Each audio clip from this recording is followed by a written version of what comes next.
समय आया तो महाराज परीक्षित से एक अपराध बन गया। कोई न कोई कारण बन जाता है। ऐसे धर्मात्मा महाराज परीक्षित, लेकिन उनकी भी मृत्यु का कारण कुछ बनना था। इसलिए ये सारी घटनाएं हुई। जंगल में शिकार खेलने गए, प्यास लगी, प्यास से व्याकुल होकर एक महात्मा की कुटिया में पहुंचे, पानी मांगा। महात्मा समाधि में थे, वो बोले नहीं। राजा परीक्षित को क्रोध आ गया, इन्होंने मुझे पानी नहीं पिलाया, मैं राजा हूं। देखा बगल में एक मरा हुआ सांप पड़ा था, धनुष की नोक से उठा करके उस मरे हुए सांप को महात्मा के गले में डाल दिया। क्रोध में व्यक्ति कुछ न कुछ उटपटांग आचरण कर ही लेता है।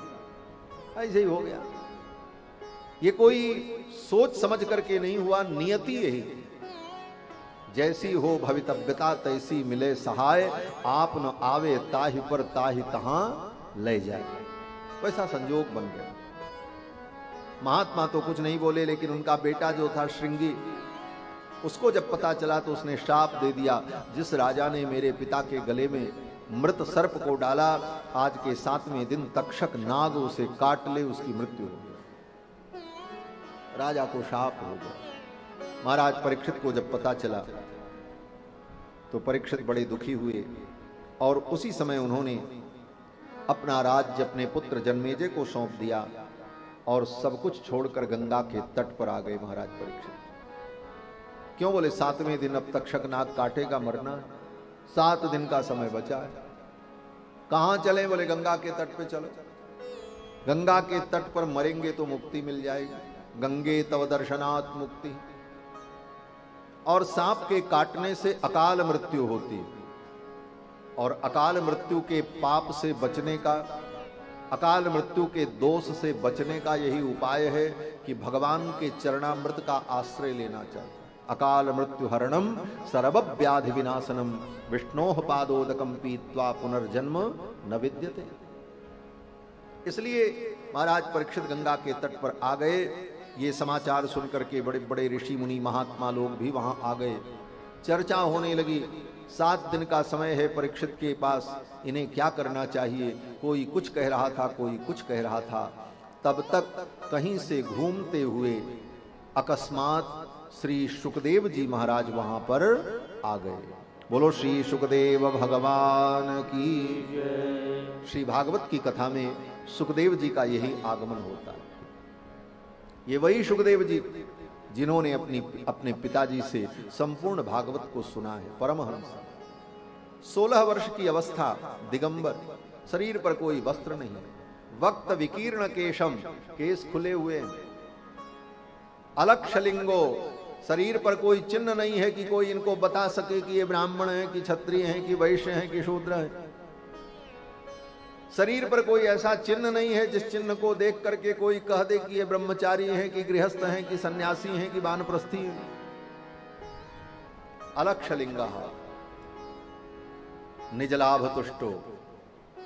सुखदेव जी के पास कुछ नहीं है, एक कमंडल भी नहीं है। एक साधु तो कम से कम कमंडल भी रखता है कि कहीं पानी की जरूरत पड़े तो एक पात्र होना चाहिए, नहीं धातु का, पीतल का, तो लकड़ी का ही कमंडल सही। एक तुम्बा ही रखता है महात्मा, लेकिन सुखदेव जी तो ऐसे विरक्त हैं कि कमंडल भी नहीं उनके पास।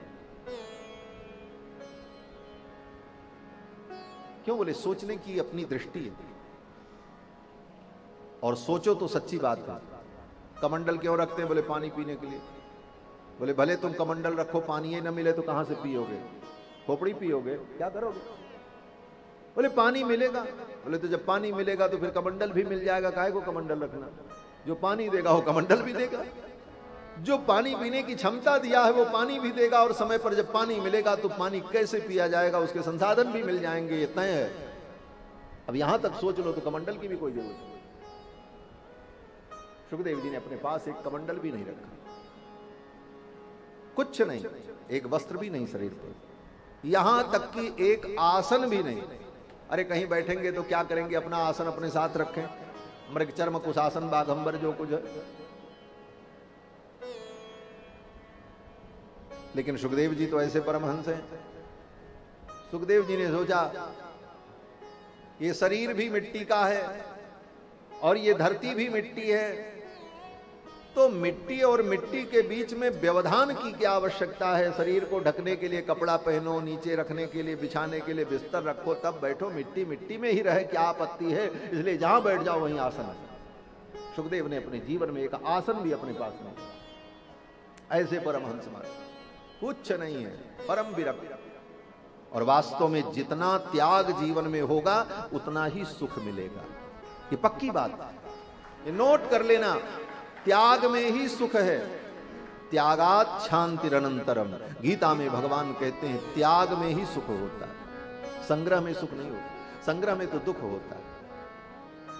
व्यक्ति घर बनाता है, घर बनाएंगे सुखी हो जाएंगे, बोले उसके बाद भी सुखी नहीं होता। आज प्लास्टर टूट गया, आज दरवाजा टूट गया, आज वायरिंग खराब है, यही करते रहो जिंदगी भर।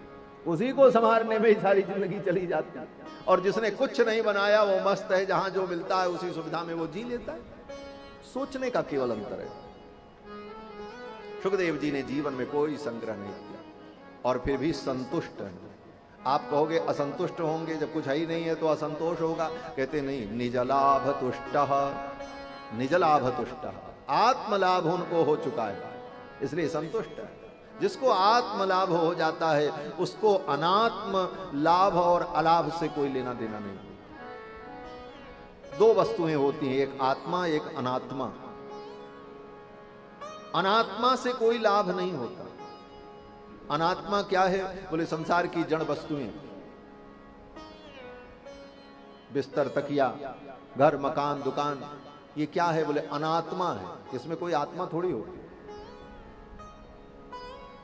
तो अनात्म वस्तुओं के लाभ से हम सुखी हो जाएंगे, ये कोई मानक नहीं।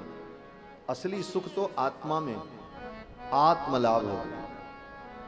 इनको आत्मलाभ प्राप्त हो चुका है सुखदेव जी को, इसलिए संतुष्ट हैं। निज लाभ तुष्टो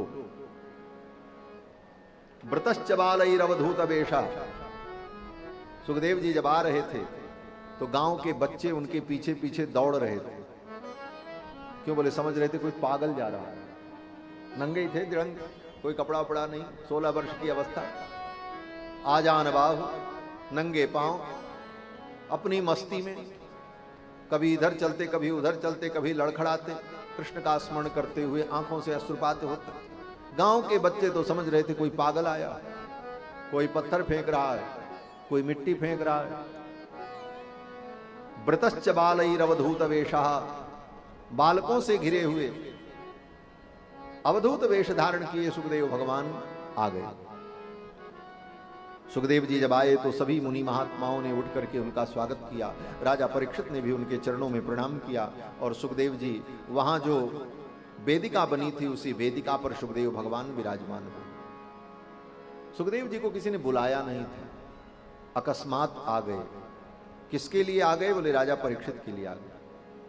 संत जन कहते हैं ये सुखदेव के रूप में कौन आया है? कहते हैं सुखदेव के रूप में भगवान आ गए। बोलो श्री सुखदेव भगवान की जय। सुखदेव के रूप में भगवान आ गए राजा परीक्षित का कल्याण करने के लिए। और धन्य है महाराज परीक्षित, जब ये दुनिया में नहीं आए थे, आने वाले थे, अभी तो गर्भ में ही थे, उस समय भी भगवान ने इनको दर्शन दिया।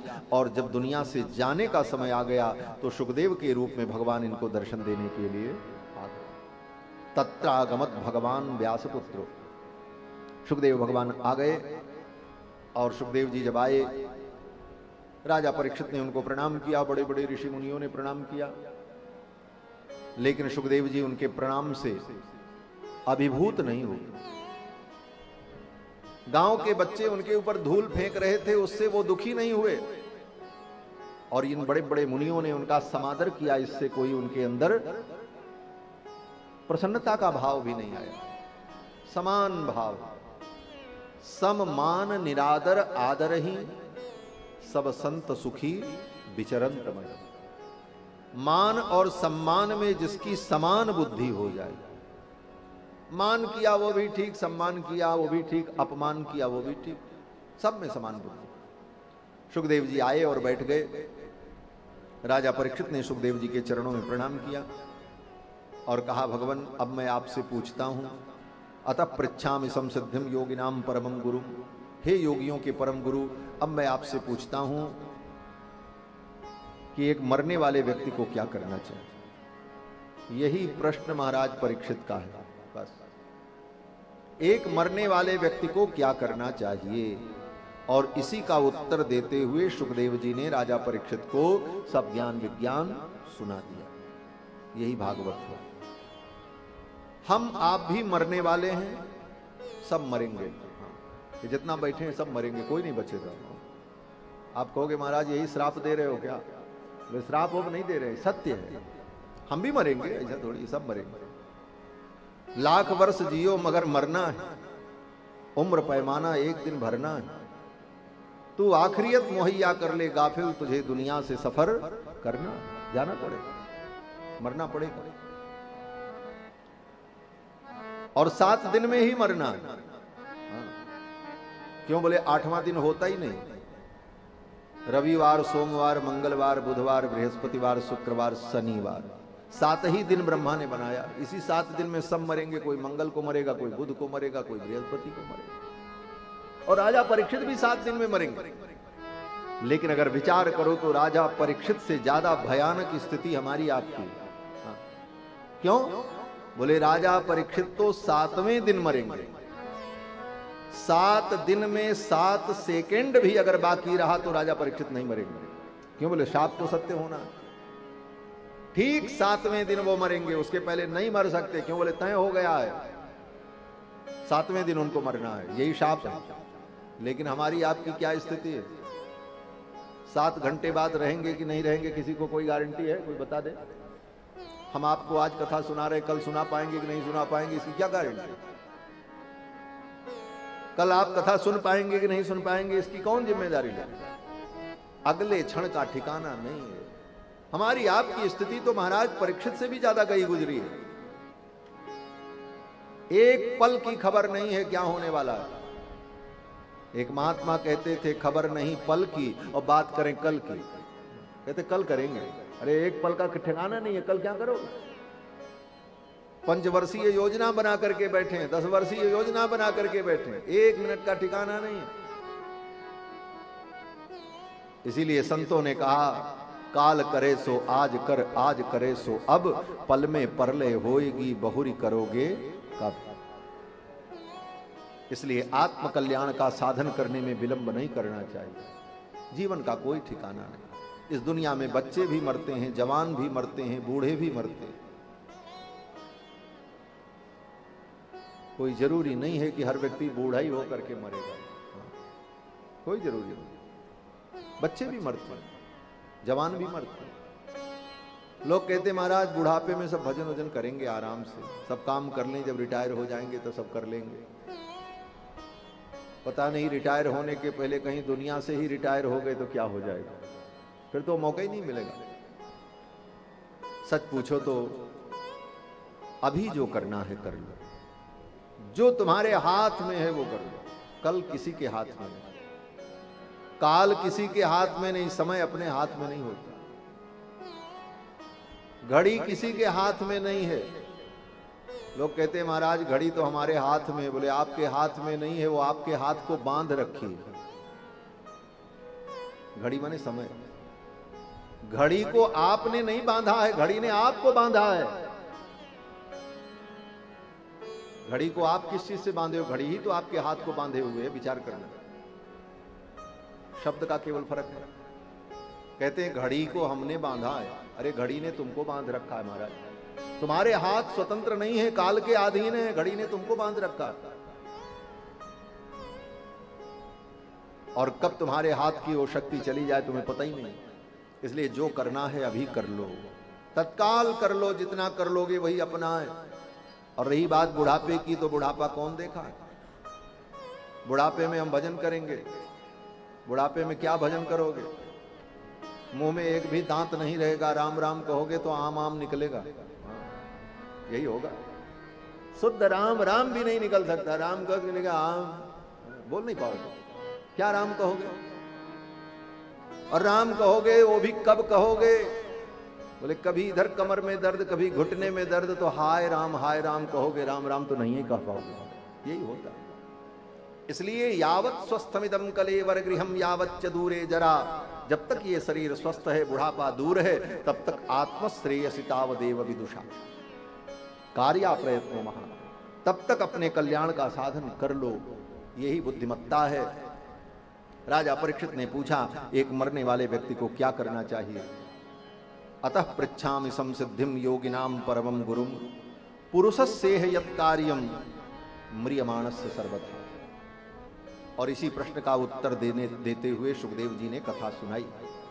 पहले सुखदेव जी ने राजा परीक्षित को साधुवाद दिया। सुखदेव जी ने कहा, राजन तुमने बहुत सुंदर प्रश्न किया है, तुम्हें साधुवाद है इस प्रश्न के लिए, क्योंकि तुमने इतना सुंदर प्रश्न किया। प्रश्न भी करना सबको नहीं आता महाराज। सुखदेव जैसे परमहंस ज्ञानी जीवन में मिल जाएं, संत मिल जाएं, बड़ा दुर्लभ है। अगर मिल गए तो उनसे ऊल जलूल प्रश्न मत करो, ऐसा प्रश्न करो जिस प्रश्न से तत्वज्ञान प्राप्त हो। बरीयान एसते प्रश्न, सुखदेव जी ने कहा, राजन तुमने बहुत बरीयान प्रश्न किया है, श्रेष्ठ प्रश्न। और संतों के पास जाओ और ये प्रश्न करो, महाराज बेटे का ब्याह नहीं हो रहा, क्या करें, कोई उपाय बताओ। फैक्ट्री बंद हो गई है, फैक्ट्री चलाओ। अब बाबा जी यही करें। ये सब प्रश्न महात्माओं से नहीं पूछना चाहिए। कभी कभी मुझे तो बड़ी हंसी आती है। कितने लोग तो यहां तक आते हैं, बोले महाराज आपके इतने बड़े बड़े परिचित लोग हैं, हमारे बेटे की नौकरी लगवा दो, ये कर दो। हमने कहा भैया जो यही करना होता तो हम भी कहीं नौकरी करते होते, हम तो भगवान की नौकरी कर रहे हैं। तुम्हारी नौकरी लगवा दे, तुम्हारी फैक्ट्री चलवावे, अब बाबा का काम यही रह गया क्या? और तो और महाराज ऐसे ऐसे काम कहते हुए शर्म भी नहीं आती उन लोगों को। महात्माओं के पास जाओ तो ऐसी बातें मत करो, भगवान की चर्चा करो। हर कार्य के लिए अलग अलग तरीका है। उन कार्यों के लिए संसार का जो तरीका है उस तरीके को अपनाओ, उस तरीके से चलो। महात्माओं के पास जाओ तो उनसे भगवान की चर्चा।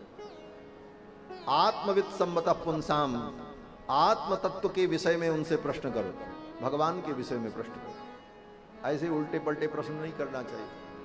और तो और सबसे बड़ी विडंबना तो यह है कि महात्माओं के पास जितने लोग आते हैं सब अपना ही दुख सुनाने आते हैं। कोई कभी ये नहीं पूछता महाराज आपको भी कोई परेशानी है, ये नहीं कोई पूछता। सब यही अब आते महाराज हमारा ये दुख, हमारा ये दुख। कोई ये पूछने वाला नहीं आता महाराज आपको भी कोई परेशानी हो तो बताओ, हमारे लायक कुछ हो तो हम कर सके। ऐसा पूछने वाला कोई नहीं मिलता महाराज। कभी कभी हंसी आती है कमरे में बैठकर संसार की इस स्थिति को देखकर। हर व्यक्ति अपने ही स्वार्थ से। बंधुओं, भगवान के परम प्रेमी भक्तों के पास, संतों के पास जाओ तो भगवान के विषय में प्रश्न करो, आत्मा के विषय में प्रश्न करो, लोक परलोक के विषय में प्रश्न करो, तत्व ज्ञान के विषय में प्रश्न करो। और ये संसार की जो समस्याएं हैं, इन समस्याओं के लिए तो दो चीज पर्याप्त है, उसके लिए किसी से पूछने की जरूरत नहीं। संसार की छोटी से बड़ी जितनी समस्याएं हैं उनके समाधान का केवल दो सूत्र है, एक बुद्धि और दूसरा धन। बस संसार की जितनी समस्याएं हैं दो चीजों से ठीक होती, बुद्धि से और धन से। बुद्धि लगाओ, दिमाग लगाओ, और धन है उसका उपयोग करो, सब काम दुनिया का बनता रहेगा। इसके लिए महात्मा संत के पास जाने की जरूरत नहीं। लेकिन अज्ञानी प्राणी सोचते हैं महात्मा के पास जाएं, वो कोई जादू की छड़ी घुमाएंगे, अभी सब काम फिट हो जाएगा। और ऐसे अज्ञानियों के कारण ही बड़े बड़े धूर्तों की दुकान चलती है। आज धर्म के क्षेत्र में बड़े बड़े धूर्त जो दुनिया का काम बनाने का ठेका लेते हैं, वो क्या करते हैं, बोले लोगों का शोषण करते हैं। बाद में बदनामी धर्म की होती और संतों की होती कि संत ने ठग लिया, उन संत ने ऐसा कर दिया। संत ने नहीं किया, संत के वेश में जो कालनेमी थे उन्होंने किया। संत तो ऐसा कर ही नहीं सकता। जो सच्चा संत होगा वो तो पहले ही कह देगा महाराज जाओ, भगवान की चर्चा सुननी है तो आओ, भगवान की बात करनी है तो भगवान की बात करो, बाकी बात करनी तो जाओ। और जो ये कह दे आओ हमारे यहाँ, हम तुम्हारा सब काम ठीक कर देंगे, निश्चित रूप से वो तुमसे भी बड़ा धोखेबाज है, जान लिया।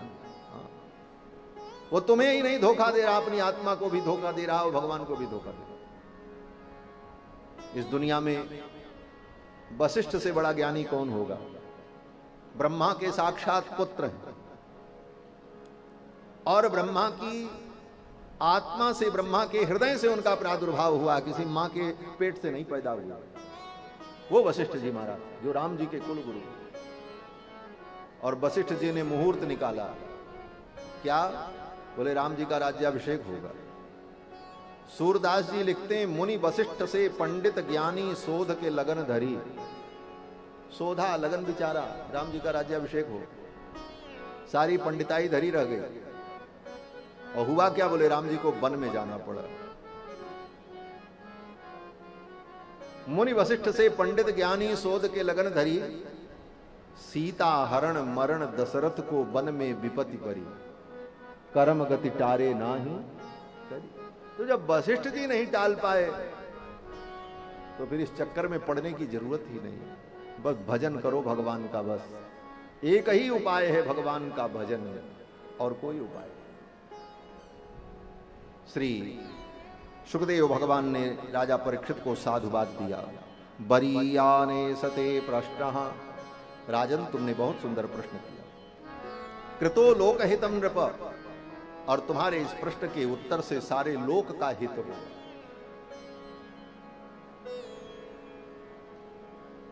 तुम्हारे इस प्रश्न के उत्तर से लोक का कल्याण होगा। और अगर कोई उटपटांग प्रश्न करते महाराज परीक्षित ने यह नहीं कहा, परीक्षित ने यह कहा कि मरने वाले को क्या करना चाहिए। परीक्षित जी ने यह नहीं पूछा महाराज 7वें दिन हम मरेंगे, बचने का उपाय बताओ। ये भी तो पूछ सकते थे। 7वें दिन हम मरेंगे, कौन सी दवा खा लें कि सांप के काटने से मृत्यु न हो, ये नहीं पूछा। महाराज कोई मंत्र बता दो, सांप आवे मंत्र पढ़े भाग जाए, हम बच जाएं, बोले ये नहीं पूछा। परीक्षित ने यही पूछा, एक मरने वाले को क्या करना चाहिए। मरने के लिए वो तैयार हैं, सहर्ष तैयार हैं। कर्तव्य क्या है वो हम जान लें बस। बंधुओं, इस संसार में हर क्षण व्यक्ति मर रहा है। आज आप मर गए, अब कल फिर मरोगे, परसों फिर मरोगे। वो मरण जब आएगा वो तो अंतिम मरण होगा। मर तो हर क्षण रहे हैं, हर क्षण हम मृत्यु को प्राप्त कर रहे हैं, लेकिन वो अंतिम मृत्यु हमारी जब आएगी उसके पहले हमारा कर्तव्य क्या है इसका बोध हमें हो जाए। कर्तव्य बोध, और ये कर्तव्य यही है कि इस जीवन में भगवान का भजन करिए और इसी जीवन में भगवत तत्व का अनुभव हो जाए। इस मानव जीवन में ही उस तत्व का साक्षात्कार हो जाए। यही मानव जीवन का परम उद्देश्य है और कोई उद्देश्य नहीं। और यही भागवत बताती है। और 7 दिन में भागवत में हम इन्हीं विषयों का विचार कर